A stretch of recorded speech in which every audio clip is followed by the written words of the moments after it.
Week 10, we move to the end of the Transcendentalist epoch, era, movement, whatever you want to call it. This group, if you haven't already guessed it, bestrides the earth like a colossus. I mean, they're important. And even some of the stuff we did before, like Longfellow, for example, has sympathies with the Transcendentalists, and some of the stuff we're going to do in the next couple of weeks certainly are influenced by and sympathize with Transcendentalists. So you're not done with them yet, but this is the last week dedicated strictly to them. And at this point, finally, we get around to the women. And part of the problem with is in sort of enlightened, you might say, or progressive, or whatever adjective you'd like to throw onto the Transcendentalists, that they were.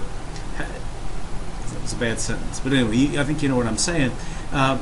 They weren't particularly forward-thinking when it came to the role of women.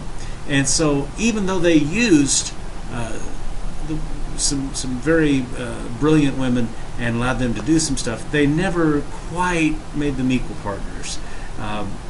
And so it's amazing to think, to my mind, what Margaret Fuller and Elizabeth Peabody and company would have thought, would have not thought, but would have done, would have accomplished, would have written, would have published, and so on, had they been really unbridled and allowed to just do everything that was within them. As it was, they did some pretty amazing stuff. So I mentioned that, just sort of wistfully thinking about it, and I want to read a quotation from Margaret Fuller.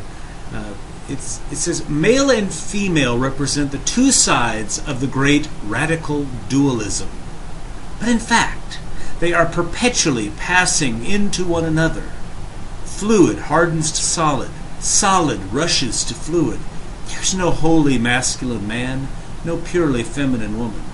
Now, if you think about that, in 1840, that was pretty radical stuff. That was the sort of stuff that people just didn't say, because men and women were seen as completely different. Men were strong, women were weak, men were active, women were passive, and so on.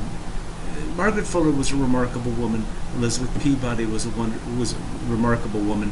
I didn't mention Louisa May Alcott, who is younger, second generation, but she's influenced by these women. So anyway, I hope you enjoyed this reading, and steel yourself, get ready, midterm is a-comin'.